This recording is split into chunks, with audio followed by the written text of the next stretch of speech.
మంత్రి అచ్చెన్నాయుడు గారి మీద పెద్ద ఎత్తున అవినీతి ఆరోపణలు వస్తున్నాయి.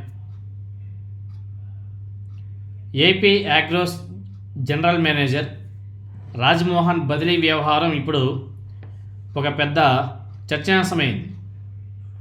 మంత్రి అచ్చెన్నాయుడు గారి అవినీతికి సహకరించలేదనే కోపంతోనే అగ్రోస్ జీఎం రాజ్మోహన్ మీద కక్ష కట్టాడు ఈ అచ్చెన్నాయుడు గారు.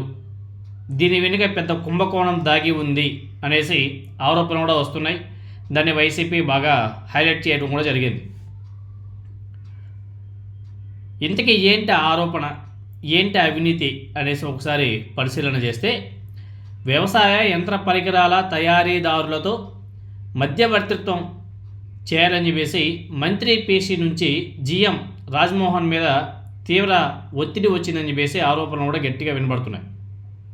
కానీ జీఎం రాజ్మోహన్ గారు ఈ అవినీతికి సహకరించడానికి నిరాకరించడంతో ఆగమేఘాల మీద అతన్ని నెల్లూరుకి ట్రాన్స్ఫర్ చేశారంట.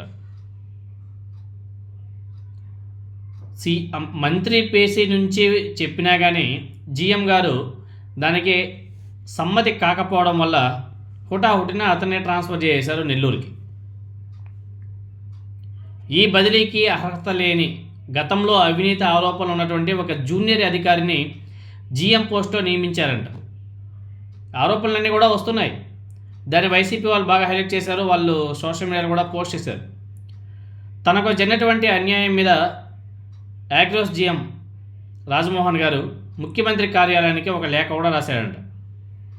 ఈ అడ్డుగోలు దోపిడీకి సహకరించలేదని చెప్పేసి తనను ఎలా బదిలీల పేరుతో వేధిస్తున్నారు అని చెప్పేసి జీఎం గారు ఆ లేఖలో కూడా తన ఆవేదనను వ్యక్తం చేయడం జరిగింది. ఆ లేఖను చంద్రబాబు నాయుడు గారికి పంపాడు, ముఖ్యమంత్రి చంద్రబాబు నాయుడు గారికి. సెలవుల మీద వెళ్ళడం తప్ప తనకు మరో మార్గం లేదని చెప్పేసి కూడా ఆ లేఖలో పొందుపరిచాడు. చాలా బాధాకరమైన విషయం. అధికారుల మీద కూటమి నాయకులు, కూటమి ప్రభుత్వ మంత్రులు, ఎమ్మెల్యేలు ఏ విధంగా ప్రెజర్ చేస్తున్నారో, ఒత్తిడి చేస్తున్నారో వీటన్నిటిని కూడా మనం ఎగ్జాంపుల్గా చెప్పుకోవచ్చు. ఈ వ్యవహారం మీద వైఎస్ఆర్ కాంగ్రెస్ పార్టీ కూడా బాగా హైలైట్ చేసింది. వాళ్ళు కూడా బాగానే టార్గెట్ చేసి విమర్శలు కూడా చేస్తున్నారు. ఇదేనా మంచి ప్రభుత్వం, ఇదేనా నిజాయితీ అని చెప్పేసి కూటమి ప్రభుత్వాన్ని వైసీపీ ప్రశ్నిస్తుంది.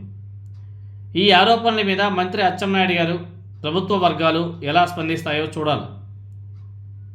ఈ ఘటన రాష్ట్ర రాజకీయాల్లో ఒక కొత్త వివాదానికి తెరలేసింది అనేసి కూడా చెప్పుకోవాలి.